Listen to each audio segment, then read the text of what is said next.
2 Samuel chapter 1. Now it came to pass after the death of Saul, when David was returned from the slaughter of the Amalekites, and David had abode 2 days in Ziklag, it came even to pass on the 3rd day, that, behold, a man came out of the camp from Saul with his clothes rent, and earth upon his head. And so it was, when he came to David, that he fell to the earth, and did obeisance.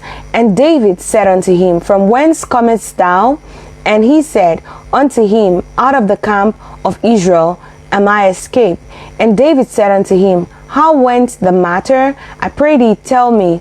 And he answered, That the people are fled from the battle, and many of the people are fallen and dead, and Saul and Jonathan his son are dead also. And David said unto the young man that told him, How knowest thou that Saul and Jonathan his son be dead?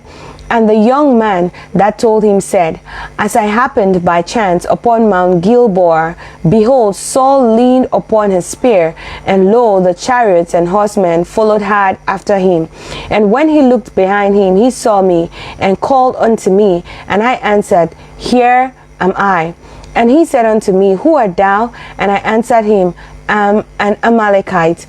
And he said unto me again, Stand, I pray thee, upon me, and slay me, for anguish is come upon me, because my life is yet whole in me.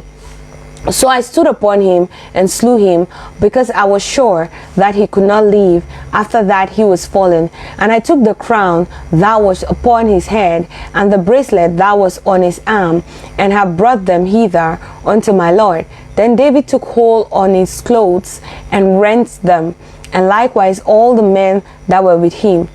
And they mourned and wept and fasted until even for Saul, and for Jonathan his son, and for the people of the Lord, and for the house of Israel, because they were fallen by the sword. And David said unto the young man that told him, Whence art thou? And he answered, I am the son of a stranger, an Amalekite. And David said unto him, How wast thou not afraid to stretch forth thine hand to destroy the Lord's anointed? And David called one of the young men and said, Go near and fall upon him. And he smote him that he died. And David said unto him, Thy blood be upon thy head, for thy mouth hath testified against thee, saying, I have slain the Lord's anointed. And David lamented with his lamentation over Saul and over Jonathan his son. Also, he bade them teach the children of Judah the use of the bow. Behold, it is written in the book of Jasher, The beauty of Israel is slain upon thine high places. How are the mighty fallen?